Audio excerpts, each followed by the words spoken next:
Bismillah. Doain saya ya saudara-saudariku dimanapun kalian berada. Saya dijadwalkan operasi usus buntu besok jam 10. Maksudnya hari ini ya, karena kita lihat nih 13 jam yang lalu. Mudah-mudahan Allah angkat penyakit ini sehingga kembali bisa beraktivitas seperti biasa. Amin. Semoga Allah berikan kemudahan dalam tindakan yang akan berlangsung. Semoga Allah anugerahkan kesembuhan kepada saudari kita yang bertanya ini, FR. Dan semoga dengan kesembuhan itu Allah tanamkan kepada jiwa saudara kita ini petunjuk terbaik untuk semakin lebih dekat dengan Allah dan merasakan manisnya di balik ujian. Ya, karena semua apa yang Allah ujikan itu tentunya ada nilai-nilai kebaikan. Nabi SAW pernah bersabda, Innallaha idza ahabba abdan ibtala. Sungguh Allah itu kalau tengah cinta kepada seorang hamba akan memberikan ujian kepadanya. Nah, jadi tadi redaksi yang tadi mengampuni dosa, yang ini ngasih ujian. Ya, kenapa? Karena gini, ya, cara berpikirnya.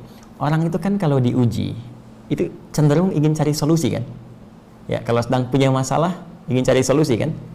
Dan fitrah kita, spiritual kita. Jadi ada fitrah, elemen tubuh manusia itu dibagi 3. Ya, fitrah akal, ya, fitrah fisik tubuh, dan fitrah roh, spiritual.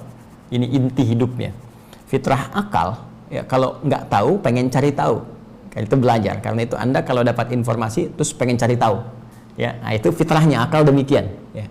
Fitrah tubuh kalau butuh sesuatu dituntut, ya, lapar langsung cari makan, ya, apapun yang terjadi pengen makan karena lapar, haus pengen minum, itu fitrah. Sama roh juga begitu, roh, ya, fitrahnya kalau sedang ada persoalan, sedang kegelisahan, dia akan mencari ketenangan, ya, dan roh itu kan sumber ketenangan ada di roh. Ya, tempatnya di hati. Karena itu, karena dari hati sumbernya menjadi perasaan, rasa. Rasa itu kan gelisah, tenang, ya, dan sejenis-sejenisnya atau ragam-ragamnya. Nah, masalah itu kan cenderung menghadirkan kegelisahan kan? Orang punya masalah pasti gelisah. Lawan dari gelisah itu tenang. Ya, dia sebetulnya masalah ini sebuah katalis yang bisa, kalau dalam perspektif berbeda ya, cara pandang berbeda, masalah itu adalah sebuah katalis.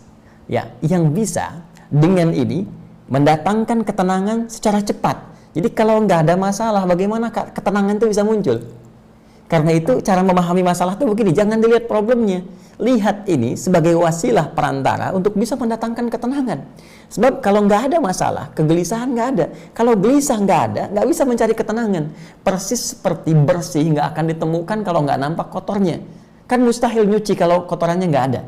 Jelas kan? Dari sini, ketika Allah memberikan ujian berupa persoalan, sebetulnya jangan dilihat kepada ujiannya, tapi lihat responnya, reaksinya terhadap persoalan yang muncul ini. Bukankah dengan persoalan itu Anda semakin menunjukkan doa? Belum apa-apa sudah berdoa, ya Allah tolong mudahkan. Tuh, disebutkan Allah.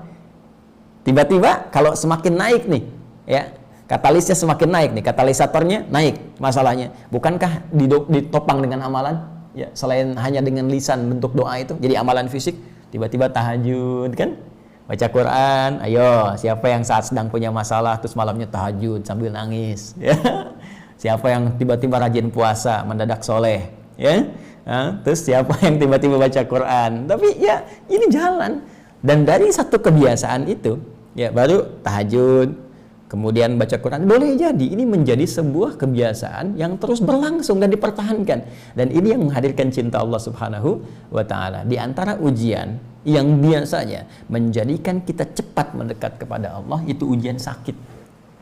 Karena itu dalam sakit ada ampunan. Ya, betapa banyak orang sakit menyebut nama Allah, terus mendekat, berdoa. Karena itu ampunan diturunkan. Jadi kalau ada orang sampai sakit belum mampu minta ampun kepada Allah, itu perlu dicek itu sehat nggak rohnya. Karena yang sehat itu mesti 3, bukan cuma fisik. Mungkin fisik sehat, akal sehat, roh tidak sehat. Ini masalah. Ya, pasti masalah. Demikian bisa rohnya sehat, kemudian fisik sehat, akal nggak sehat juga bermasalah. Tapi masalah roh ini itu yang paling urgent karena akan berpengaruh kepada kecerdasan akal plus juga kecerdasan fisik dan mental.